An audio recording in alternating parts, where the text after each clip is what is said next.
Okay, so I targeted myself up for this video. Do I look any better? So, okay.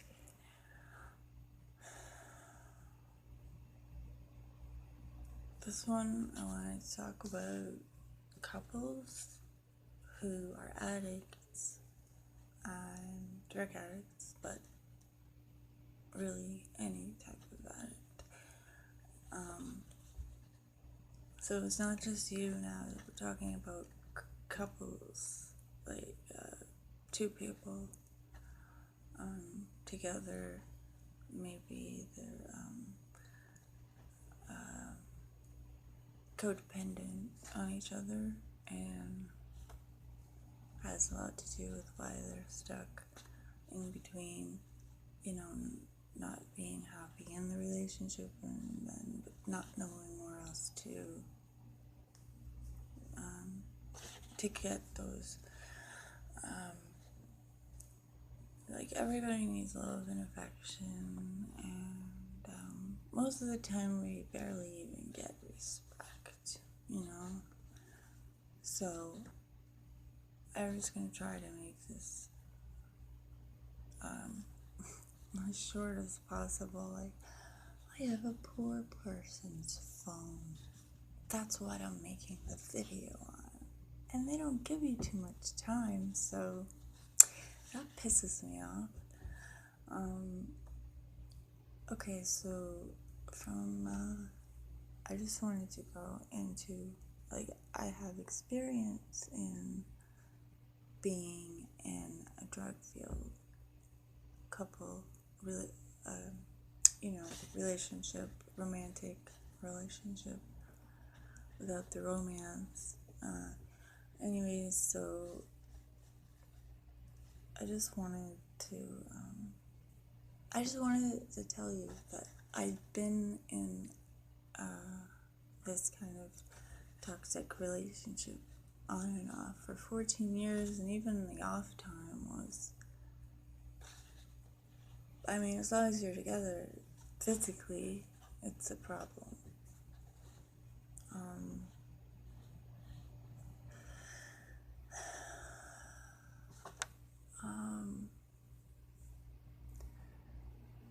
What do you do? Like,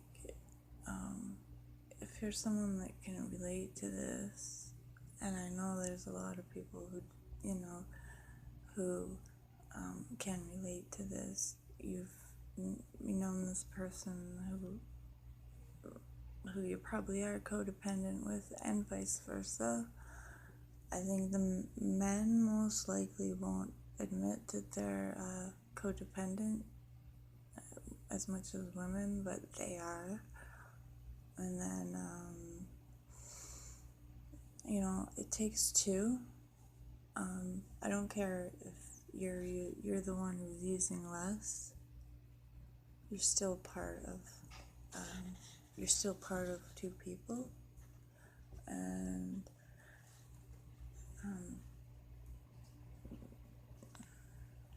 I just want to try and pass off what I've learned in the 14 years.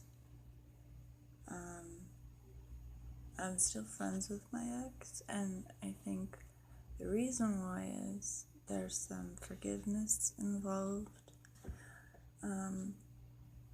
Here's the thing: if you're going to be projecting hate, or not hate, but any kind of form of judgment, which a lot of time could be just passive aggressive, but it is judgment. If you're passing that to your partner, and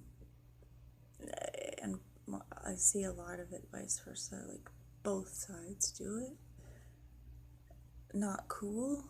You probably want to work on that. It just, you don't want to be a hypocrite, right?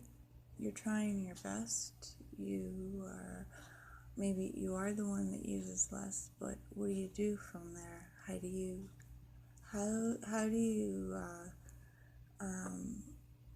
continue a toxic relationship and still keep some of your sanity. You know what I mean? Like, so,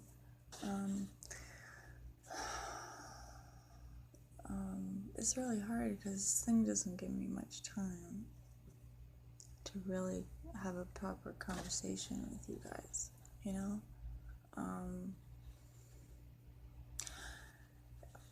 I know what I'm talking about is extremely common, and but it's not talked about enough.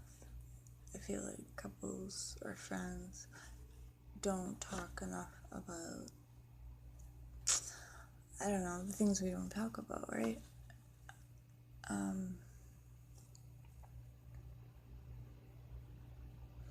So, first of all, if you can be clean enough to have another perspective, like if you can be clean for 2 days and have a totally, and think about where you are in general with yourself and in your life, then you can clearly see that, oh yeah, this is more toxic than I thought. But then what? Because I feel people have been like living like this for years, and the system kind of lets them down because, well, to be fair, they don't know what they're doing. But at least we have experience in the actual thing, you know. Talk about studying psychology. You're experiencing it, so your thoughts are valid.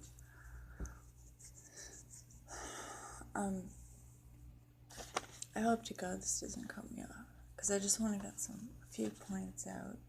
It's really important. Makes me feel less alone, and you guys may feel less alone by me talking about these things. Hello, ladies on the fourth and fifth floor. Building services is coming up. Ladies on the fourth and fifth floor, building services is coming up. Okay, so first thing, you don't want to be a hypocrite, because it's not fair, you know? You're both still using, you're both maybe you're addicted to the person, but you take it for granted. It's just, so going back to if you were to be clean for 2 days and really be aware of where you're at, I think it would help a lot. Alright, with some people, it's a big thing, but maybe it's just a bit of a start, right?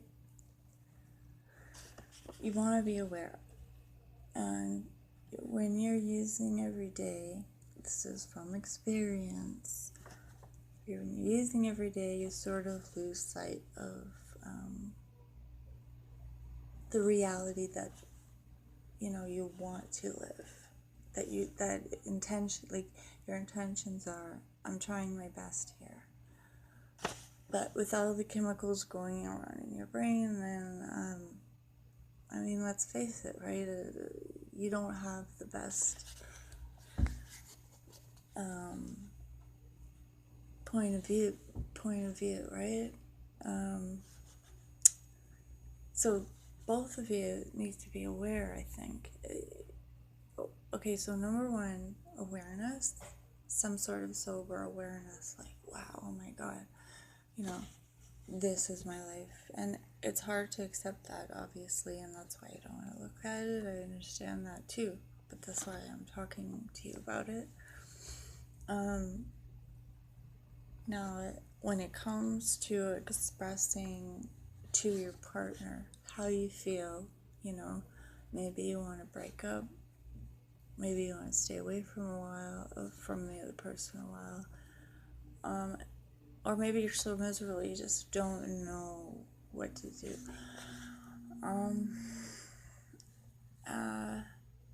This is gonna take too long. It won't let me finish. You know what? If it cuts me off, so be it. I'll just continue on another one afterwards. But, I just want you to know you're not the only person. There's